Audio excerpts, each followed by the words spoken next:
बच्चों नमस्कार। बच्चों आज हम पढ़ेंगे कक्षा 10वीं गणित में आंकड़ों का विश्लेषण, एनालाइजिंग डाटा।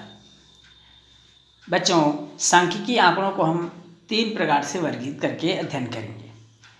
पहला व्यक्तिगत श्रेणी, दूसरा असतत श्रेणी और तीसरा सतत श्रेणी। एक बार इसे और सुनेंगे बच्चों।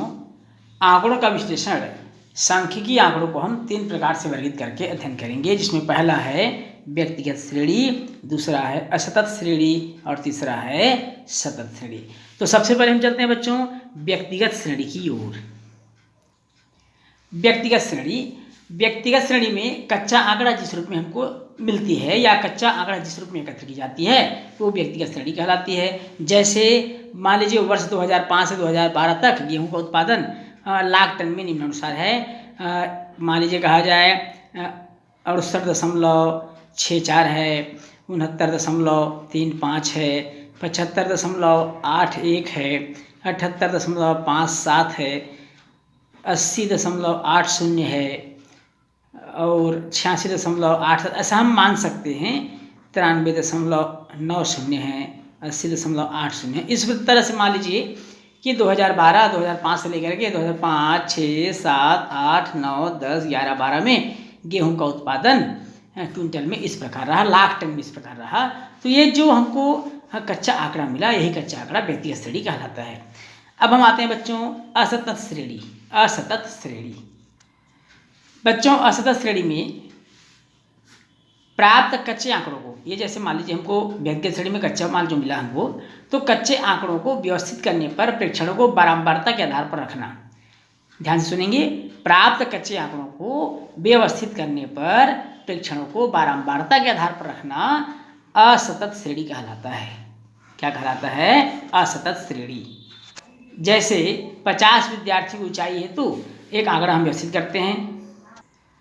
स्क्रीन पर आप देख पा रहे हैं बच्चों, हमने बच्चों की ऊंचाई, मान लीजिए यहाँ पर 50 विद्यार्थी हैं, 50 विद्यार्थी हैं टोटल, और इस 50 विद्यार्थियों की ऊंचाई को हमने इस प्रकार बारंबारता सारणी के रूप में प्रदर्शित किया है। और यही सारणी कि हमने जो कच्चा आंकड़ा था उसको हमने व्यवस्थित कर दिया बारंबारता सारणी के रूप में, तो यही कहलाता है हमारा असतत श्रेणी। क्या कहलाएगा बच्चों? असतत श्रेणी। अब हम चलते हैं सतत श्रेणी की ओर। अब हम देखते हैं बच्चों सतत श्रेणी।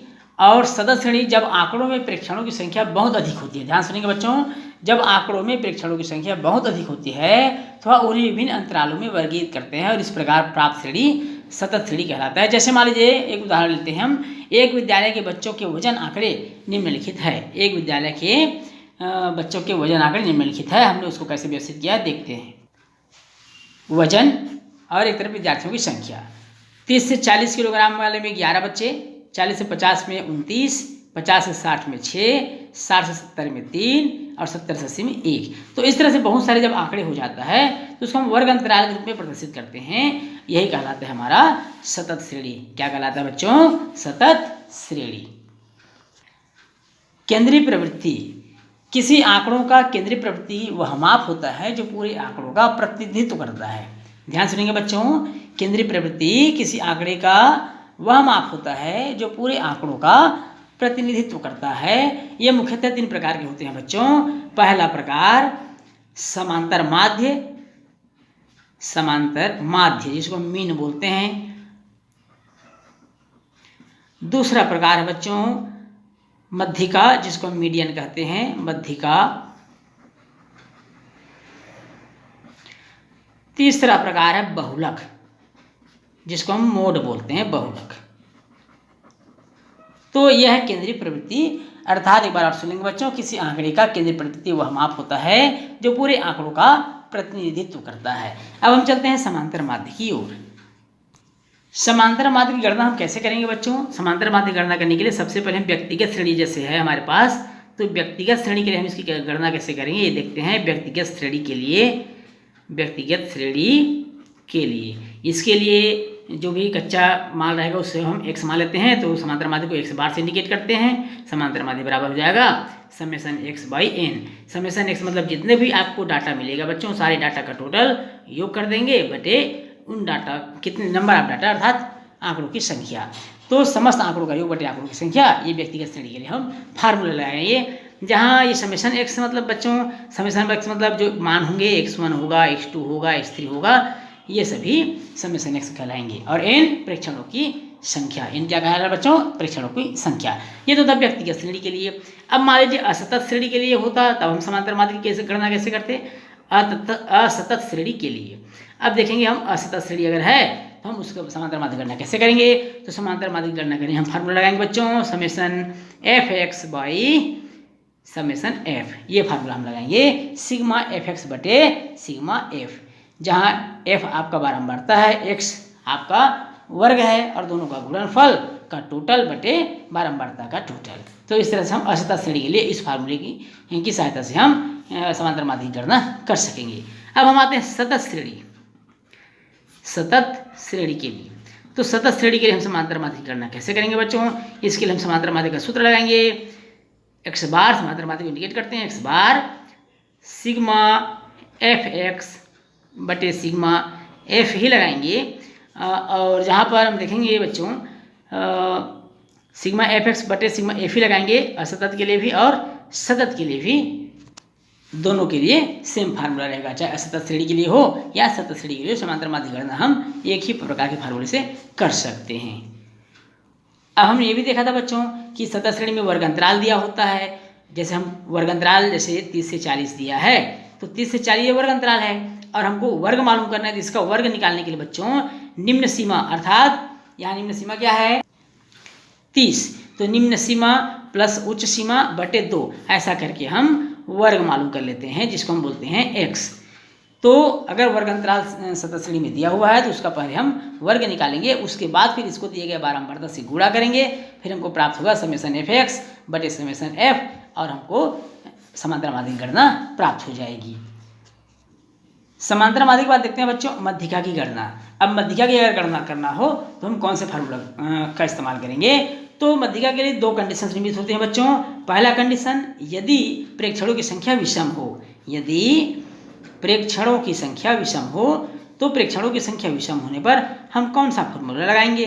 तो यहाँ पर जब प्रेक्षणों की संख्या विषम होगी बच्चों तो हमको फार्मूला लगाना है मध्यिका बराबर n+1/2वां पद, जहाँ पर n क्या है बच्चों? पदों की संख्या, पदों की संख्या।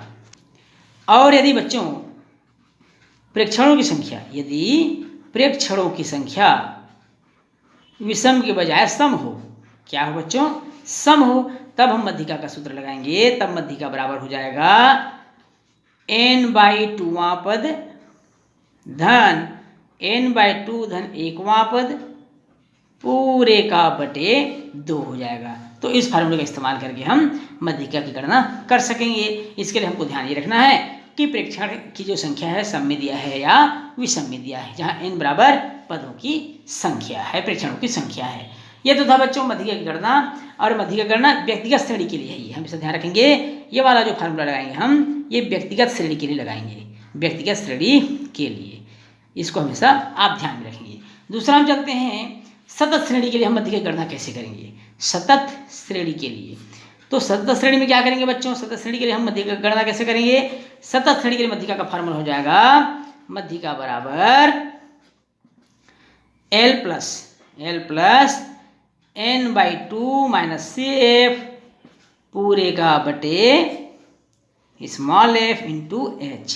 ये फार्मूला आपको इस्तेमाल करना है बच्चों, इस फार्मूले को आपको लगाना है। यहाँ पर बच्चों L क्या है? तो L माध्यिका वर्ग की निम्न सीमा है। माध्यिका वर्ग मान लीजिए फॉर एग्जाम्पल 30 से 40 है, तो इसकी निम्न सीमा 30 है, तो हम L लेंगे निम्न सीमा, माध्यिका वर्ग की निम्न सीमा। N क्या है बच्चों? यहाँ पर कैपिटल N क्या है? कुल बारंबारता, कुल बारंबारता अर्थात बारंबारताओं की जो लाइन होगी उसका टोटल, कुल बारंबारता। CF क्या है बच्चों? यहाँ पर माध्यिका वर्ग के पूर्ण वर्ग की संचय, पूर्व माध्यिका वर्ग रहेगा उससे पहले की जितनी भी आवृत्ति रहेगी उसका संचयी बारंबारता। CF मतलब हो गया, एक बार और सुनेंगे, CF बराबर माध्यिका वर्ग के पूर्व वर्ग की संचयी बारंबारता। फिर आते हैं F क्या है बच्चों? माध्यिका वर्ग की बारंबारता हो जाएगी और H हो जाएगा वर्ग माप अर्थात उच्च सीमा माइनस निम्न सीमा। अर्थात मान लीजिए यहाँ पर 30 से 40 दिया हुआ है तो 10-10 का अंतराल है, तो 10-10 क्या हुआ? ये वर्ग माप हो गया, जिसको हम H या I से इंडिकेट कर देते हैं। अब हम चलते हैं बच्चों बहुलक की गणना। बहुलक की गणना करते समय व्यक्तिगत श्रेणी में हम देखेंगे, व्यक्तिगत श्रेणी में हम कैसे करते हैं। बहुत सिंपल है बच्चों, व्यक्तिगत श्रेणी में जो सर्वाधिक बार आया है, सर्वाधिक बार जो मान आया है वही उस श्रेणी का बहुलक होगा। जैसे 1 3 5 1 3 2 ऐसा कुछ दिया रहेगा, सारे आंकड़ों को देखेंगे और जो आंकड़े सर्वाधिक बार आया है वो सर्वाधिक बार आने वाला आंकड़ा ही बहुलक कहलाएगा। जैसे फॉर एग्जाम्पल 1 1 0 2 1 3 1 2 0 1 1 4 इस तरह से दिया हुआ है बच्चों। अब यहाँ हमको पूछ दिया बहुलक क्या होगा, तो हम देखेंगे 1 कितनी बार आया है, 1 2 3 4 5 6 बार 1 आ गया है बच्चों। जबकि 0 आया है कितनी बार, 1 और 2 बार आया है। 2 कितनी बार आया है बच्चों, 2 एक ही बार 2 बार आया है, 1 बार 2 बार। और 3 आया है 1 बार। अब देखेंगे सर्वाधिक बार क्या आ गया यहाँ पर, 1। सर्वाधिक बार क्या है बच्चों, 1। तो 1 क्या है, बहुलक हो जाएगा। तो ये हमें व्यक्तिगत श्रेणी में हम बहुलक करना कैसे करेंगे, जो श्रेणी दिया हुआ है उसमें सर्वाधिक बार जो आया है वो हमारा अभीष्ट बहुलक होगा। अब हम देखते हैं बच्चों सतत श्रेणी का बहुलक हम कैसे गणना करेंगे। सतत श्रेणी के लिए बहुलक गणना करते समय हम बहुलक का सूत्र लगाएंगे बच्चों, बहुलक बराबर L plus F1 minus F0 अपान 2 F1 minus F0 minus F2 into H, ये सूत्र हम लगाएंगे। अब यहाँ देखेंगे बच्चों L क्या है, L बहुलक वर्ग की निम्न सीमा, ये बहुलक वर्ग की क्या है बच्चों, निम्न सीमा है। वहीं पर F0 क्या है, F0 बहुलक वर्ग के ठीक पहले वर्ग की, ध्यान रखेंगे F0 बहुलक वर्ग के ठीक पहले वर्ग की बारंबारता, बहुलक वर्ग के ठीक पहले वर्ग की बारंबारता है F0। F1 क्या है बच्चों, बहुलक वर्ग की बारंबारता हो जाएगी, जो बहुलक रहेगा उसकी बारंबारता हो जाएगी। F2 उसके बाद की बारंबारता हो जाएगी। और H होगा बच्चों वर्ग माप, वर्ग अंतराल की माप, जिसको हम पिछले सूत्र में भी देखा था, वर्ग अंतराल की माप हो जाएगी हमारा H। तो इस तरह से इन फार्मूलों का प्रयोग करके हम केंद्रीय प्रवृत्ति की माप की गणना कर सकते हैं, समांतर माध्य गणना कर सकते हैं, मध्य गणना कर सकते हैं और बहुलक की गणना कर सकते हैं। बशर्ते आपको फार्मूला अच्छे से याद हो, चाहे वो बहुलक की फार्मूला हो बच्चों, चाहे मध्यिका की फार्मूला हो या समांतर माध्य की फार्मूला हो। आपको फार्मूला अगर अच्छे से याद है, कंठस्थ है, तो आप बहुत अच्छे से सवाल को कर सकते हैं।